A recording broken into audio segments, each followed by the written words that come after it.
আলমডাঙ্গার বেলগাছিতে হরিজন সম্প্রদায়ের এক বৃদ্ধার জমি দখল।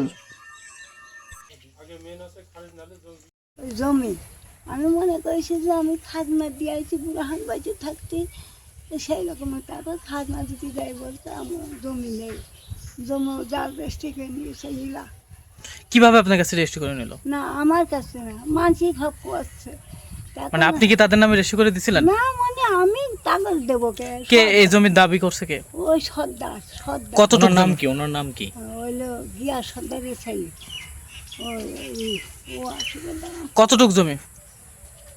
মাঠে হলে 25 কাঠা, বাড়ি 15 কাঠা।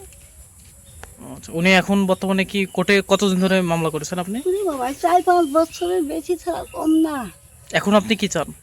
হ্যাঁ এখন আপনি কি চান এটা বিষয়ে? আমি এখন কি দেখুন, জমিটা তো আমার জমি, আমি আমি এত কষ্ট করে আমি এই করে ঠেকি রাখিছি বাবা।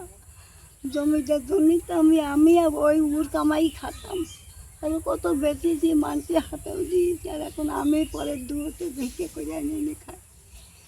বেঁচে থাক বাবা, তোরা তো আমার করে দিতিস। এটা ছিল আছে আগে নিতাই পাল, তার স্ত্রীর নামে মরার আগে দিয়ে গিয়েছে সন্ধ্যারানী পালে। এই জমিটা আছে নাম খারিজটা করতে পারিনি, আগে জমিটার নাম খারিজ না করলে বিক্রয় হইতো। এই জন্য মনে করলাম আমি বিক্রয় করব না, আর থাক। তারপরে ওতে চিন্তা করে নাম খারিজ করি আর কী হবে, মানুষ বললে যে নাম খারিজ না করলে বিক্রয় হবে, ওই নাম খারিজ করিনি। না করার পরবর্তী এই সাইফুল ইসলাম এ আবার কীভাবে জমিটা জাল করেছে।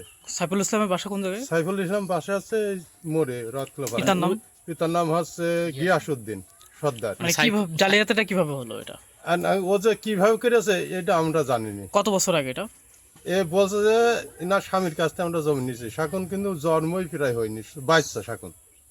এই যে 45-46 বছর না স্বামী মারা গিয়েছে, শাকুন জমিটা দিয়ে গিয়েছে।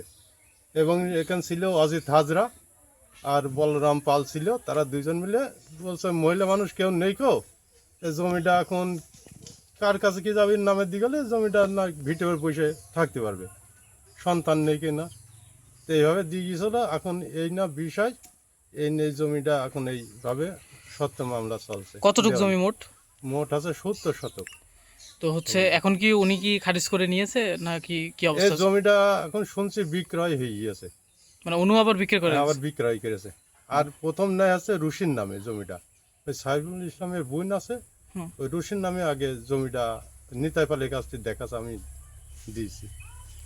রুশির নামে, রুশির কাছ থেকে আবার ওই সাইফুল ইসলাম নিয়েছে, নিয়ে আবার ওই বিক্রয় করেছে একজনের কাছে, ওই মুখগুলো আছে। এখন কোর্টে মামলা চলমান, কি অবস্থা আছে এখন এখন? কোর্টে মামলা চলতে আমি কোর্টে আর যাইতে পারিনি 2 বছর। আমার তো একটা সংসার আছে, এই সংসারে যাচ্ছি আছি, কোর্টে কোনো রায় দিচ্ছে না, এ দেওয়ানি মামলা চলছে, অনেক কিছু বলছে উকিল সাহেবরা, বুঝলে আমি আর ছেড়ে দিয়েছি, আমি যাইতে পারি না, আমার তো সংসার আছে। কারণ উনি চালাছে।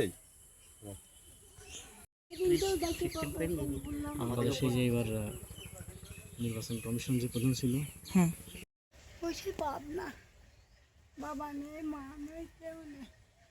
টিউবওয়েলের ব্যবস্থা স্নান করার জন্য পুকুরে বন্ধ করে দিয়েছে, এখন ওই মাঝির বাড়ি